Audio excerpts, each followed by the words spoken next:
Palabra del Señor nos enseña que de tal manera amó a Dios al mundo. Usted sabe que la razón principal por la que Jesús murió, que lo estamos estudiando en Cristología, la razón principal por la que Cristo murió es para que, dice, para que todo aquel que en él cree no se pierda, mas tenga aquí vida eterna. Pero ¿qué es la vida eterna? La vida eterna es después que yo me muero. No, la vida eterna la empiezo a disfrutar desde el momento en que yo reconozco a Jesús como mi Señor y Salvador. La vida eterna es cuando yo empiezo a conocer a Dios, empiezo a guardar sus mandamientos. Todo eso es la vida eterna. Pero vamos a primera carta de Juan, capítulo 2, versículo 17. Dice: y el mundo pasa y sus deseos, pero el que hace la voluntad de Dios permanece para siempre. ¿Quién es el que permanece para siempre? El que hace la voluntad de Dios. Pero este texto nos dice: y el mundo pasa, ¿y qué? Sus deseos.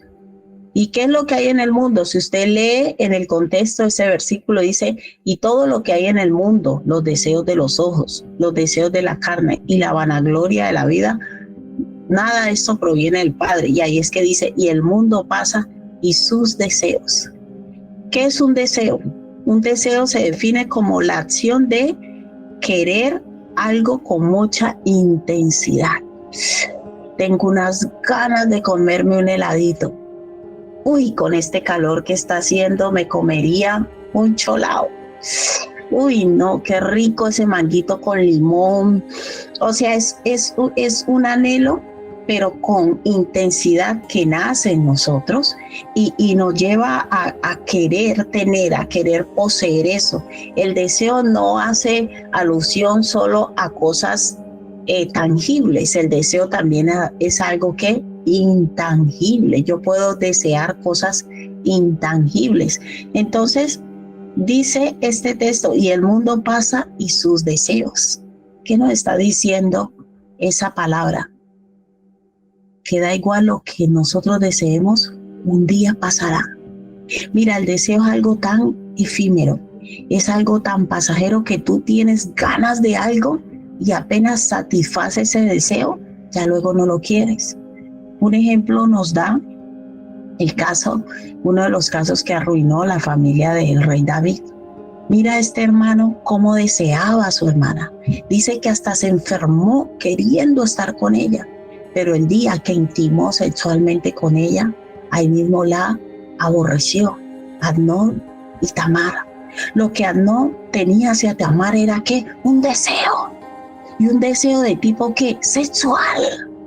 No podía ni dormir, dice la palabra del Señor. Dice que se sentía casi enfermo, su aspecto era decaído, o sea, tenía un deseo muy profundo, muy intenso, tenía un apetito sexual y cuando veía a Tamar se le iban los ojos y él quería, pero apenas satisfizo su deseo, dice que la aborreció y ella le rogó que por favor no la dejara.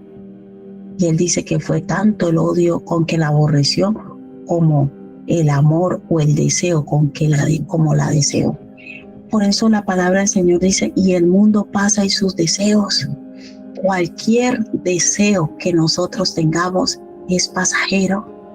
Mira cuántas personas han arruinado su vida por un deseo.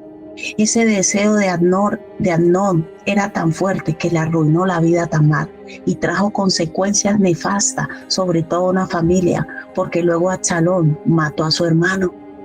Mira lo que llega a producir un deseo.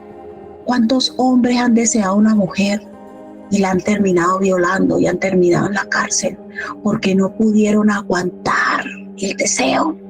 Y la palabra del Señor nos dice: y el mundo pasa y sus deseos. Cualquier cosa que nosotros deseemos va a pasar. Pero mira lo que dice: pero el que hace la voluntad de Dios permanece para siempre. ¿Por qué el autor hace ese juego de palabras allí? Por un lado dice que los deseos pasan, pero el que hace la voluntad de Dios permanece para siempre. En verdad, ¿qué mensaje nos está lanzando él allí? Primero, en el contexto, él nos define qué es el mundo. y todo el tiempo habla de los deseos de la carne, los deseos de los ojos. No está hablando que el ser humano va a estar lleno de deseos. Nosotros como seres humanos vamos a desear cosas, muchas cosas. Pero lo que marca la diferencia entre los del mundo y los hijos de Dios es que cuando nosotros conocemos la palabra y la palabra de Dios nos dice que eso no debemos hacerlo, esa palabra debería en nosotros gobernar por encima de ese deseo.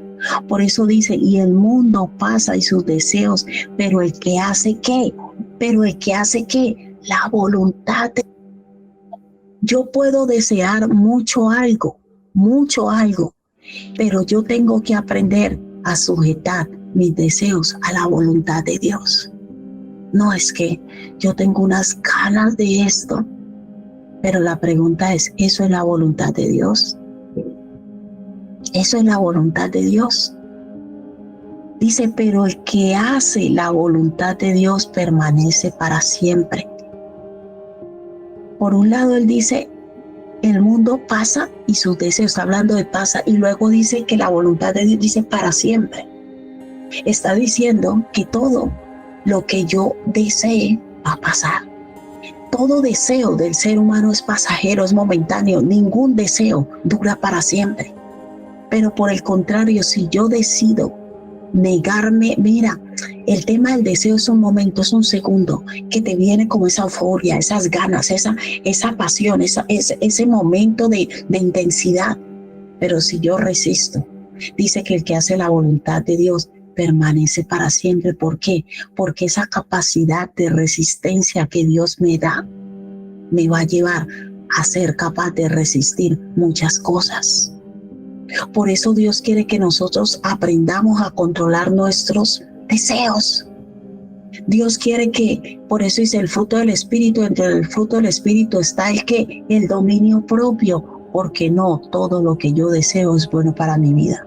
Estoy en verano, 40 grados, tengo ganas de tomarme una bebida refrescante. Ese deseo es conforme a la voluntad de Dios, sí. O sea, aquí el problema no es si yo deseo, el problema es si ese deseo es conforme a la voluntad de Dios. Y es allí donde Dios quiere que los hijos de Él aprendamos a ejercer dominio propio y a gobernar. Que habrá un día donde fallemos, que no es que no me aguanté la ira, no me aguanté y no se reaccione mal. Pero en nosotros debe haber esa conciencia de que esa reacción no fue conforme a la voluntad de Dios y que es un deseo que al ser hijo de Dios yo tengo que aprender a vencer. Yo tengo que aprender a vencer. Los deseos son un arma de doble filo que nos separan de Dios. Porque si tú eres hijo de Dios y tú te vas a dejar controlar constantemente por tus deseos, hay muchas cosas que tú deseas que no es la voluntad de Dios. Entonces, ¿quién va a gobernar verdaderamente tu vida? ¿Lo que tú deseas o la palabra de Dios?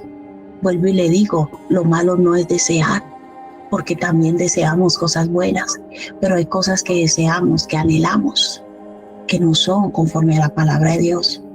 Y esas cosas que yo deseo y anhelo, que no son conforme a la palabra de Dios, yo debo aprender a ejercer dominio propio sobre ellas.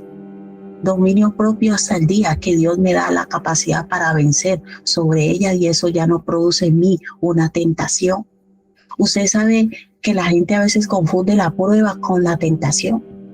La tentación se produce en nosotros porque eso nos resulta ¿qué? Atractivo. Por eso dice la palabra que nadie diga que es tentado de parte de Dios, sino que cada uno de su propia concupiscencia. La palabra concupiscencia quiere decir de su propio deseo. Es atraído y seducido. Y una vez que hay en uno esa concupiscencia, uno puede terminar cayendo en pecado. La concupiscencia es personal. O sea, lo mismo que significa eso para mí no significa para ti. Por eso lo que representa una tentación para ti no es una tentación para mí. pero lo que representa una tentación para mí necesariamente no es una tentación para ti. Hay mujeres que ven un hombre alto, cuadrado, o un hombre que ve una mujer con curvas, se le van los ojos. Hay otros que nos da igual. ¿Qué pasó? El que pasó, me da igual. Para otros no. Yo he conocido personas que empiezan a agarrarse y empiezan ¿Por qué? Porque eso se llama su concupiscencia. Y eso es lo que, la concupiscencia es lo que produce en nosotros tentación, que eso nos atraiga. Y usted no le ha pasado, hay personas que le han sucedido, por eso la palabra dice que los espíritus se atraen. Y usted conoce a alguien y usted dice, yo no sé por qué me cae bien. No sé qué hay alguien, es que me siento bien con esa persona, me gusta estar con ella. Hay una concupiscencia, algo que les une espiritualmente y les atrae.